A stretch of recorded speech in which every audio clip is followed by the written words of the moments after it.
اللهم صل على سيدنا محمد وعلى ال سيدنا محمد.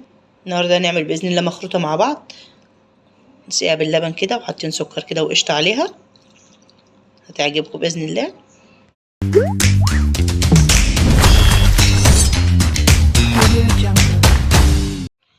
معايا كيلو ونص دقيق نخلينه، ومعانا ميه بملح كده.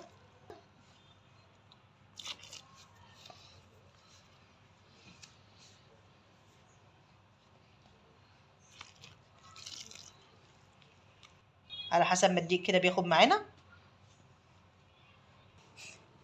بصوا العجينه بتاعتنا اهي. بنحط الميه كده واحده واحده اهي، زي العجينه بتاعه الرقاق بالظبط. العجينه دي زي بتاعه الرقاق.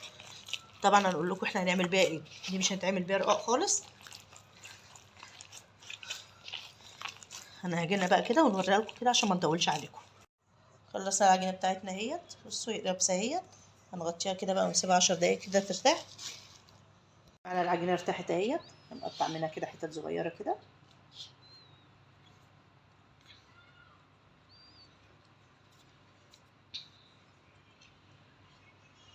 معانا صينيه كده فيها دقيق، حاطين عليها دقيق كده نحطها عليها. خلصناها كده اهي. هنسيبها بقى تريح برضو تاني شويه. احنا حاطين عليها دقيق من فوق كده من على الوش كلها.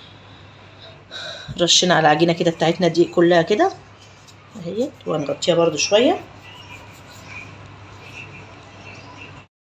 العجينه بتاعتنا ارتاحت اهيت. بصوا كده حطينا دقيق كده على الصينيه. هنفرد بقى العجينه بتاعتنا كده. العجينه بتاعتنا اهيت كده كلها دقيق اهي. دي المكنه بتاعت المخروطه والمكرونه اهي. فردنا العجينه بتاعتنا هنحطها كده. العجينه بقى بتاعتنا اهي. بصوا كده هنحط دقيق عليها.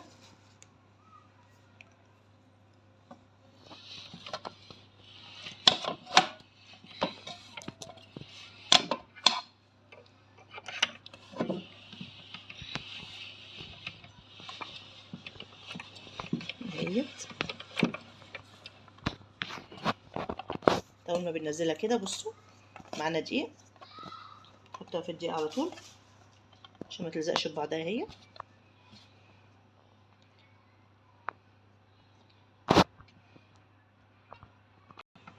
اهيت كده لازم بنحط فيها دقيق كده عشان ما تمسكش ببعضها.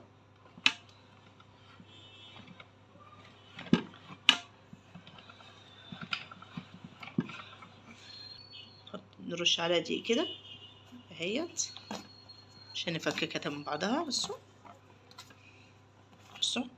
نفككها كده من بعضها بالراحه اهيت. بصوا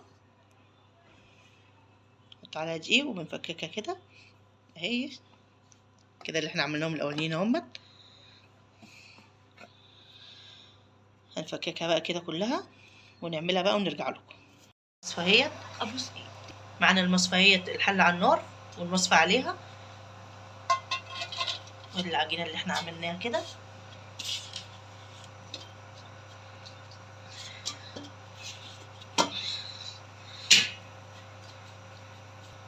دي حله الكسكسي طبعا اللي بنعمل فيها الكسكسي اهي. هنغطيها بحته كده ونسيبها على النار بقى. حطيناهم الاول الشماعه الشويه اللي احنا حطيناهم الاولين الشماعه. بصوا كده اهيت كده. هنحط شويه تانيين كده عليهم اهما.